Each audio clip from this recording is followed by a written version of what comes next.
எவையெல்லாம் உங்களுக்கு பலனளிக்கின்றனவோ அவற்றை வைத்துக் கொள்ளுங்கள், மற்றவற்றை தூக்கி எறிந்து விடுங்கள்.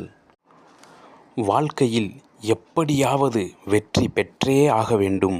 எப்போதும் ஒரு வெறியோடு இருந்தேன். வெற்றி பெறுவதற்காக ஆற்றல் என்னிடம் ஒளிந்து கொண்டிருக்கிறது. மனம் எப்படி வேலை செய்கிறது, பணம், வெற்றி, உளவியல் என்பதை குறித்து ஆழமாக கற்றேன். என் மனம் என்னிடம் கூறியவற்றை நான் உண்மை என்று நம்பினேன். என்னுடைய வெற்றிக்கு பெருந்தடையாக இருந்தது என்னுடைய மனம்தான் என்பதை புரிந்து கொண்டேன். நாம் வெற்றி பெறுவதிலிருந்து நம்மை தடுப்பது நாம் அறிந்திராத விஷயங்கள் அல்ல, மாறாக நாம் அறிந்து வைத்துள்ள விஷயங்கள்தான் நமக்கு பெரும் தடையாக இருக்கின்றன. உங்களுடைய பழைய சிந்தனை முறையை கை கழுவி விட்டுவிட்டு புதிய சிந்தனை முறையை சுவீகரித்து கொள்ள வேண்டும். அதனுடைய விளைவுகளை உங்கள் சொந்த கண்களால் பார்க்க முடியும். நாம் இருமை உலகில் வாழ்ந்து கொண்டிருக்கின்றோம். ஒரு துருவம் இருக்க வேண்டும் என்றால் மற்றொரு துருவம் கண்டிப்பாக இயங்கியாக வேண்டும். இதேபோன்று பணத்தின் புற விதிகள் இருப்பது போன்று அக விதிகளும் இருந்தாக வேண்டும். சரியான நேரத்தில் சரியான இடத்தில் இருந்தால் மட்டும் போதாது, சரியான நபராகவும் இருக்க வேண்டும். ஏனென்றால் உங்களுடைய வெற்றியின் அளவை தீர்மானிப்பதில் உங்களுடைய பண்பு நலன், சிந்தனை முறை, உங்களுடைய நம்பிக்கைகள் முக்கிய பங்காற்றுகின்றன என்பது மறுக்க முடியாத உண்மைகளாகும். பெரும் பணத்தை உருவாக்கி அதை தக்க வைத்து கொள்வதற்கு தேவையான அக வலிமை பெரும்பாலான மக்களுக்கு கிடையாது.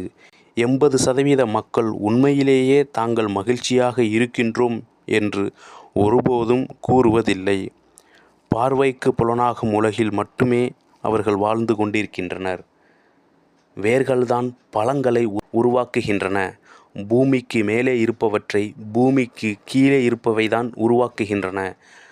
மறைந்திருப்பவைதான் புலப்படுபவற்றை உருவாக்குகின்றன.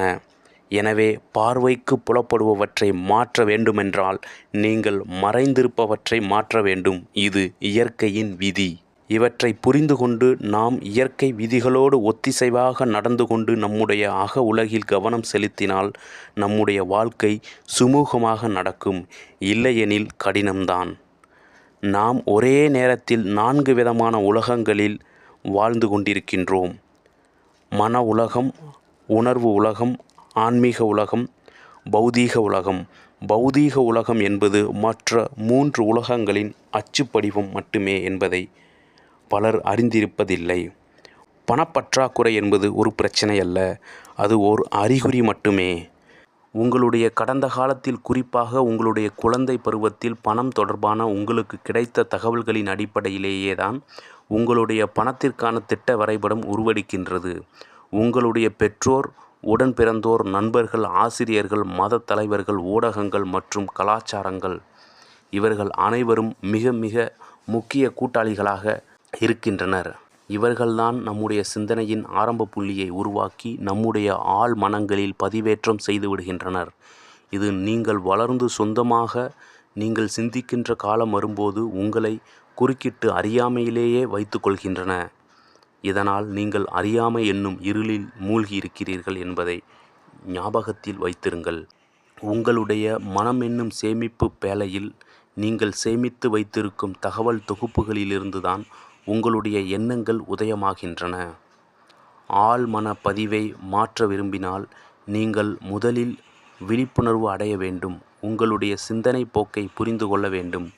இது என்னுடைய சிந்தனை அல்ல என்று விலக வேண்டும், மறுசீரமைக்க வேண்டும். பணம் மற்றும் வாழ்க்கையின் அனைத்து அம்சங்கள் குறித்தும் 3 முக்கியமான வழிகளில்தான் நாம் பயிற்றுவிக்கப்பட்டுள்ளோம்.